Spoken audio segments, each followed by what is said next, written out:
Cicone, presidente di Noi che credevamo nella Banca Popolare di Vicenza. Oggi è il 26 giugno, lo diciamo per chi dovesse ascoltarci in qualche versione registrata, ed è il giorno in cui ufficialmente la Banca Popolare di Vicenza e Veneto Banca entrano in liquidazione coatta amministrativa, che è il passo propedeutico a quello che si chiama volgarmente fallimento.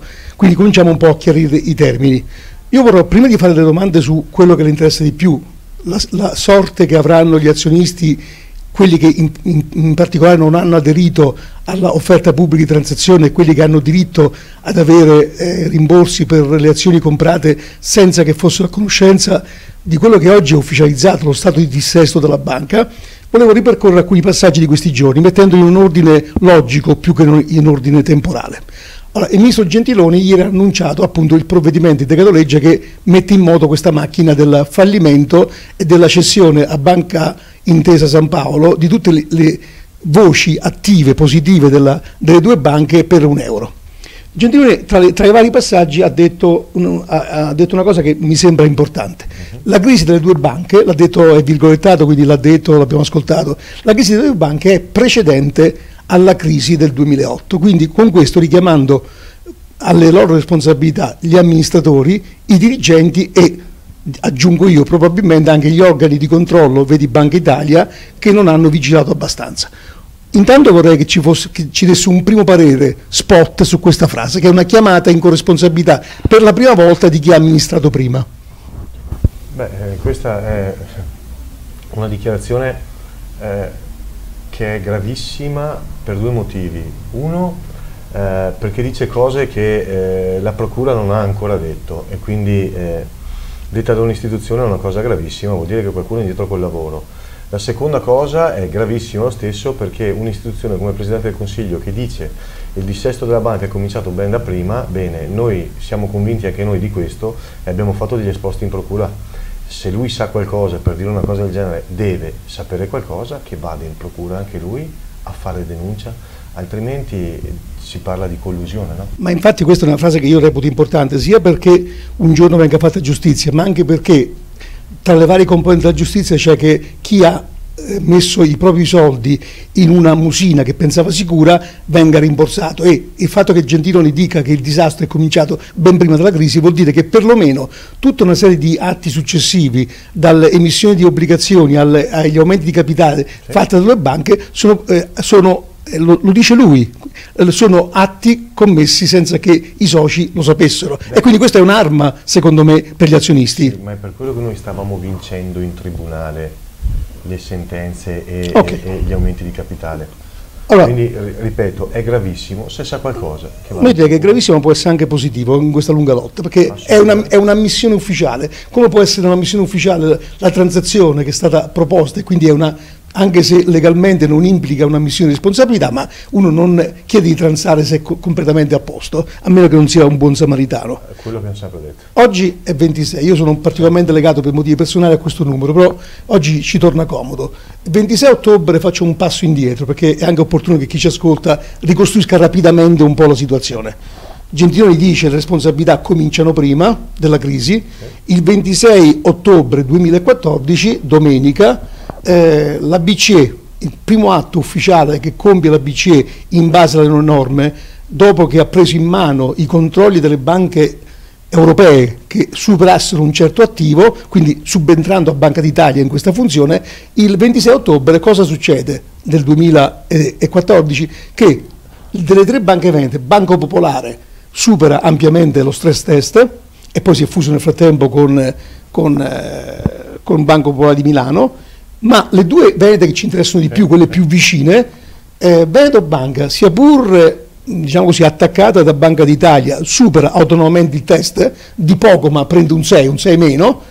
Popolare di Vicenza il 26 ottobre non supera lo stress test, per cui in accordo con Banca d'Italia in 448 decide che 250 milioni di obbligazioni che per chi le aveva comprate non sapeva che fossero convertendo, cioè che la banca potesse decidere in qualunque momento di convertirle in azioni, le converte in azioni e rientra di straforo nei parametri dello stress test. Questa è già un'altra azione grave. Se quel giorno, faccio la domanda col se, anche se le domande col se sono sempre un po' difficili perché col senno del poi Se quel giorno qualcuno avesse preso atto che quella banca, parliamo di Banca Popolare di Vicenza, non era in grado di soddisfare i requisiti europei e avesse iniziato una procedura per tutelare gli interessi e per metterla magari già allora sotto tutela, probabilmente il dissesto attuale non sarebbe delle dimensioni che hanno costretto lo Stato a intervenire subito con 5 miliardi e probabilmente nel tempo con almeno altri 12. Ecco, una sua opinione su quella domenica 26 ottobre, in cui, ricordiamo, Banca Popolare di Vicenza non passa lo stress test e lo passa con la domanda di riserva, e Veneto Banca lo passa anche se con la sufficienza. Sì, guardi, il 2014, a parte del 26, ma dico, il 2014 è stato l'anno orribile di Popolare di Vicenza, ha avuto anche un aumento di capitale nello stesso anno. Era precedente, prima ancora... Approvato, sì, ma approvato da BCE, che prima di fargli lo stress test gli ha approvato un aumento di capitale. Quindi in realtà ha fatto in modo che noi ci potessimo fidare della banca e poterci mettere dentro altri soldi freschi, un aumento di capitale che, visto col senno di poi, era da suicidio. BCE fa questi controlli, trova la banca in questa situazione. Se si fosse intervenuto in quel momento, molto probabilmente, anzi sicuramente, la banca oggi non sarebbe in queste condizioni, ma anche tutto ciò che è avvenuto dopo è stato fatto in maniera dissennata. Infatti io qui volevo arrivare, perché se il 26 ottobre, io uso dati ufficiali, la BCE comunque chiese quell'aumento, ma l'organo che aveva dato l'ok all'aumento era Banca d'Italia, tecnicamente, perché era ancora sotto l'egida di Banca d'Italia, la banca popolare. Certo. BCE aveva chiesto che Banca d'Italia controllava perché ci si avvicinasse ai parametri richiesti da BCE, e quindi ha avallato quell'aumento di capitale. Non sto assolvendo BCE, ma sto dicendo che Banca d'Italia è centrale in tutta questa storia, perché l'aumento di capitale di una banca non avviene senza l'ok di Banca d'Italia e senza gli organi di vigilanza. Quindi se questo non è bastato al punto tale, con l'aumento di capitale, che sono stati 1 miliardo e passa, presi dai soci normali, lasciamo stare le baciate, i piccoli mutui e così via, che la storia è conosciuta, e probabilmente neanche sarebbe arrivata allo stress test, e forse qualcuno qualche miliardo in meno si sarebbe perso. Detto questo, nel 2016, oggi, diciamo, appunto, è in liquidazione coatta amministrativa, con dei numeri che sembrano allucinanti. Adesso lasciamo stare le polemiche con Penati, che si è prospettato come salvatore della patria e poi ha parlato di horror story e così via, ma gli amministratori che si sono susseguiti da quel giorno, quindi in parte i vecchi amministratori delle due banche, in parte i nuovi, segnatamente Iorio a Vicenza e Cristiano Carrus in Veneto Banca, dalla data in cui sono subentrati a quando oggi c'è stato un interregno che ha moltiplicato, sembrerebbe, i problemi. Ma dove stavano e che tipo di responsabilità lei individua in questi CDA successivi? Quello che abbiamo sempre chiesto di verificare agli organi competenti, con tutte le azioni di responsabilità che abbiamo chiesto. Perché se BCE approva un piano Iorio con un aumento di capitale in trasformazione SPA di solo 1,5 miliardi e lo approva, arriva Atlante, ne inietta più di 2, e la banca oggi è fallita o è... Capito, lei giustamente è focalizzato su Popolare di Vicenza, ma lei segue anche soci di Veneto Banca. Atlanta ha immesso 1,5 miliardi per Popolare di Vicenza, più un miliardo per Veneto Banca, dopodiché ha immesso altri 900 e passa milioni che sono in voce prestito sostanzialmente. Allora, e qui sono circa 3 miliardi e mezzo che Atlante ha messo in due banche, pensando di poter risolvere la situazione, e invece siamo arrivati al punto che quei 3 miliardi e mezzo sono volatilizzati e oggi ne servono 5, 17, chissà quanti. Sì, ma dico, ci sono delle responsabilità, perché se all'inizio bastavano 1,5 miliardi, questo 1,5 miliardi comunque in qualche maniera è arrivato. O si è sbagliato i conti all'inizio con la volontà di sbagliare i conti e quindi di portare la banca in dissesto, o c'è qualcosa che qualcuno ci deve ancora dire che non sappiamo. Sarebbe opportuno saperlo, no? È obbligatorio saperlo lei crede... in uno Stato di diritto, mi perdoni, è Prego. obbligatorio saperlo, ma non è che vorremmo adesso saperlo. I nostri politici hanno detto che è partita la commissione di indagine del Parlamento, Sì, ha fiducia in questa commissione. Guardi, fra 6 mesi il governo va a elezioni un'altra volta. Quello che fanno è altro che riunirsi, mangiare 4 brioche insieme e bersi 4 caffè e basta. Non risolveranno il nostro problema di certo, non faranno luce su quello che è uno scandalo che è 15 anni che governa questo territorio.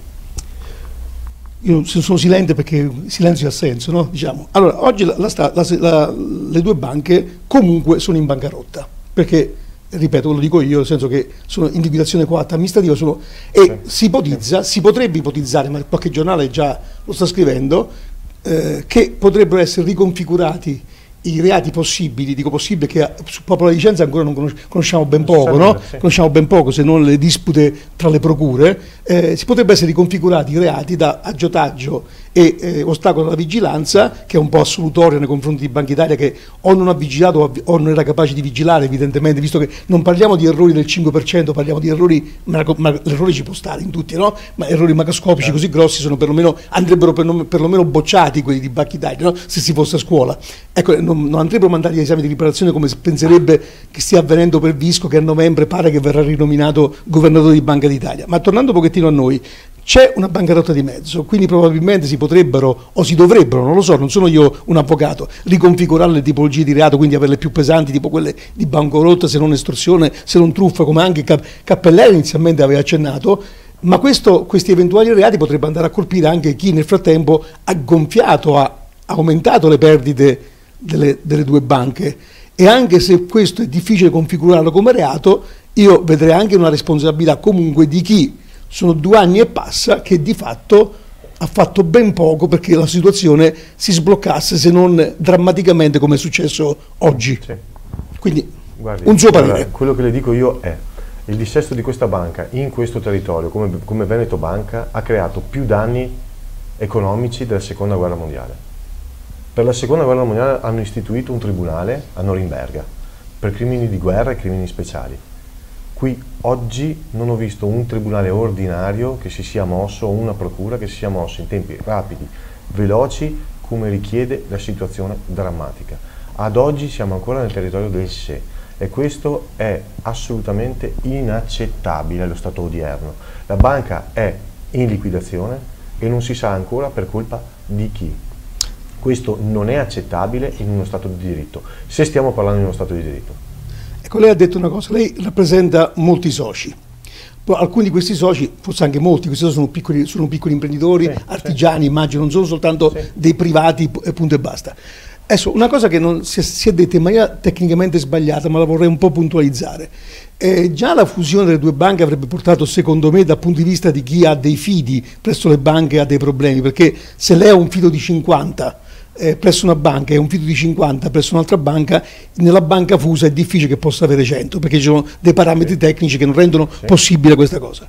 Allora, se già da questo punto di vista la fusione poteva essere un problema per i piccoli imprenditori, artigiani, che avrebbero avuto meno fido, adesso se con la banca unica, perché le due banche, al di là dei nomi che avranno e così via, su cui molte cose ancora non si sanno, sono comunque intesa. Il caso peggiore è nel caso del piccolo artigiano, della media impresa, che oltre ad aver investito soldi in azioni avesse anche dei fidi nelle 3 banche. Se li aveva in uno non cambia niente se ha dei parametri bancari in linea con quelli richiesti dalle banche. Se ne aveva 2 vedrà una riduzione tecnica dei fidi, se ne aveva 3 è il peggio del peggio, direi, perché anche lì non si può triplicare il fido. Questa considerazione qua, qualcuno ha pensato a capire quanto male farà questo territorio? Ci sono C'è la fusione a 3 in pratica. Perdoni, ci sono gli organi di categoria, no?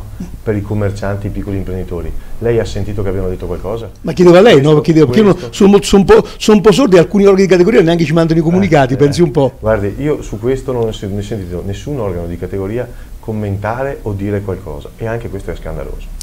So che lei sta scappando a Udine perché ha degli incontri importanti anche oggi, quindi la ringrazio per la cortesia, per essere venuto, ma volevo chiudere con una mia considerazione che anche diventa una domanda per lei. È chiaro che leggere dopo i fatti agevola la lettura.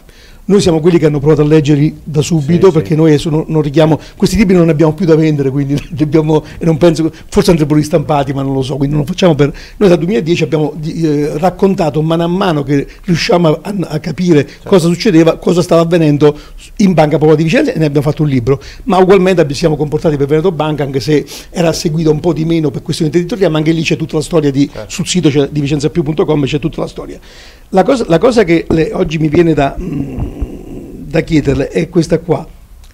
Riavvolgente il nastro, noi l'abbiamo un po' scritto anche, io l'ho scritto personalmente anche, riavvolgente il nastro, quando lei accennava a Iorio, no, che ha proposto un aumento di capitale da 1,5 miliardi, Lo stesso è stato fatto in Veneto Banca, in cui l'aumento di capitale richiesto era 1 miliardo, a quegli aumenti si sarebbe accompagnata la quotazione in borsa che avrebbe risolto tutti i problemi delle due banche. Così non è stato, perché lo vediamo, e voi o noi che criticavamo quella situazione non siamo felici di aver avuto ragione, però avevamo visto forse meglio dei grandi manager strapagati probabilmente, purtroppo, infatti non siamo felici di questa situazione.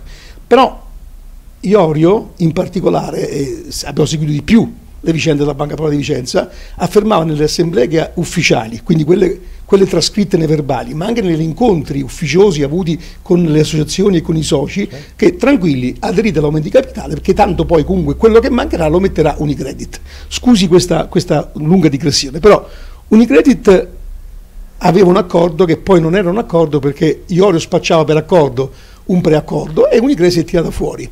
Io mi sono andato a rileggere un po' i nostri articoli, o anche i comunicati ufficiali, così non sono nostre interpretazioni.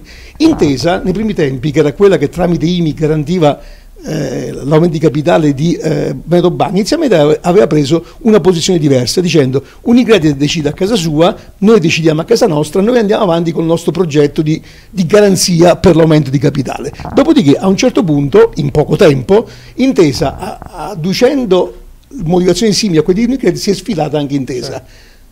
Col senno del poi, no? Col senno del poi, Intesa si trova ad aver raccolto una buona parte dei depositi bancari delle 3 banche, non soltanto le 2 venete, ma anche Monte dei Paschi. Sono 25 miliardi leggendo i giornali che sono andati, molti di questi sono migrati verso Intesa, che quest'anno ha registrato un utile di 3 miliardi. Unicredit ha i suoi problemi, dove fa un aumento di capitale da 13 miliardi.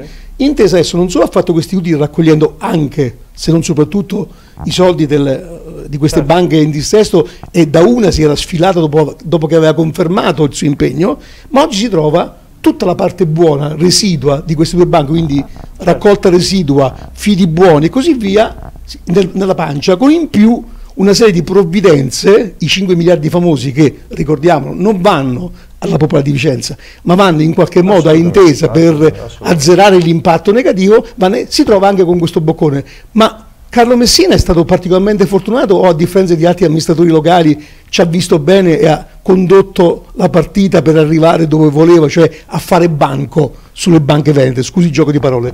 Lei crede nella fortuna? Io non ne ho avuta molte nella vita. Io non credo nella fortuna, la fortuna uno se la procura, e vedendo come ha agito Banca Intesa, la fortuna se l'è procurata. Banca Italia, le ricordo, è stato uno dei fautori di questo accordo. Sì, quindi, è stato anche uno dei fautori dei mancati controlli, quindi a novembre, ognuno si fa a novembre vediamo se Visco verrà confermato. Ah, probabilmente avendo fatto bene il suo lavoro, sì. Io la ringrazio, le auguro buon lavoro e le auguro tristemente buon lavoro, ma noi staremo ancora accanto ai soci. Prego. Noi abbiamo un'assemblea contro questo acquisto di Banca Intesa, il 30, venerdì alle ore 20. Avete una manifestazione più che un'assemblea? Una manifestazione, sì. Un'assemblea dove spiegheremo... Dove? Racconta un pochettino Piazza anche... dei Signori alle ore 20, il venerdì questo, il 30. Venerdì 30 giugno. 30 giugno alle ore 20. Ci saranno anche delle istituzioni presenti.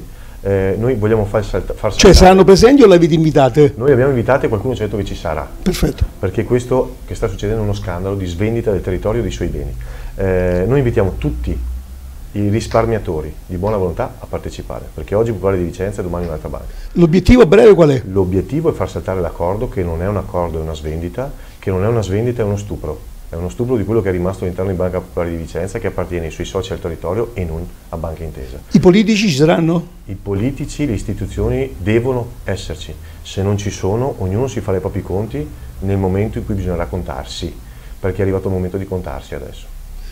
Ecco, la manifestazione sarà una manifestazione pacifica, immagino, ma molto intensa, no? Assolutamente intensa. Ok, quindi diamo appuntamento, verremo a seguirvi, diamo appuntamento a chi volesse andare a Piazza dei Signori venerdì 30 giugno alle ore 20 in Piazza dei Signori, armati di tutta la propria buona volontà e sapendo che si va a manifestare per il giusto, non si va a forzare nessuno se non che qualcuno finalmente si muova e si prenda le proprie responsabilità.